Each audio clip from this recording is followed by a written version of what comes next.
2024-এর গণ আন্দোলন ছাত্র জনতার যে পরিবর্তনের স্বপ্ন দেখিয়েছিল, সে আশা নিয়ে জন্ম নিয়েছিল জাতীয় নাগরিক পার্টি এনসিপি। কিন্তু বাস্তবতা কঠিন। একাই 300 আসনে লড়া, গ্রাম শহরে পৌঁছানো, এর জন্য দরকার ছিল শক্তি। তাই জামাত ইসলামী নেতৃত্বাধীন 11 দলীয় জোটে যোগ দেওয়া এনসিপির জন্য ছিল সঠিক সিদ্ধান্ত। বর্তমান রাজনৈতিক অবস্থায় এককভাবে রাজনীতি টিকে থাকা দিন দিন কঠিন হয়ে উঠেছে। বিরোধী দলীয় শক্তির চাপ, সাম্প্রতিক রাজনৈতিক ঘটনা, বড় নির্বাচনের ঝুঁকি, সব মিলিয়ে বিরোধী রাজনীতিকে সামনে বড় প্রশ্ন হয়ে দাঁড়িয়েছে। এই প্রেক্ষাপটে জামাত ইসলামীর সঙ্গে চলে যাওয়ার সিদ্ধান্ত নিয়েছেন ন্যাশনাল সিটিজেন পার্টি এনসিপি।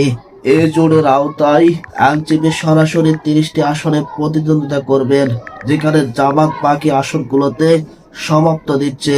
এর ফলে এনসিপির নেতৃত্ব ও তরুণ প্রার্থীদের সংসদে প্রবেশের বাস্তবতার সুযোগ তৈরি হবে, যা দীর্ঘমেয়াদে দলীয় রাজনীতির সক্ষমতা প্রভাব বাড়াতে পারবে। দুর্নীতি দমন, রাষ্ট্র সংস্কার ইস্যুগুলোতে দুই দলের অবস্থানের মধ্যে গুরুত্বপূর্ণ মিল থাকবে।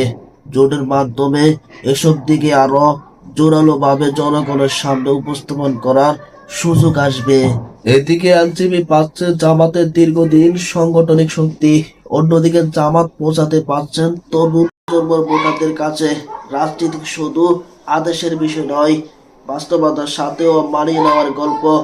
এই জোট এনসিপিকে দ্রুত রাজনৈতিকভাবে পরিপেক্ষ করে তুলবে এবং সংসদের ভিতরে নিয়ে যাওয়ার জন্য বাস্তব পথ তৈরি করতে পারে। আপনার দৃষ্টিতে এই সিদ্ধান্ত কি এনসিপির জন্য কৌশলভাবে সঠিক পদক্ষেপ, নাকি ভবিষ্যতে নতুন চ্যালেঞ্জের সূত্রপাত? আপনার মতামত জানাতে ভুলবেন না। ভিডিওটা আজকের জন্য এই পর্যন্ত রইল। ধন্যবাদ।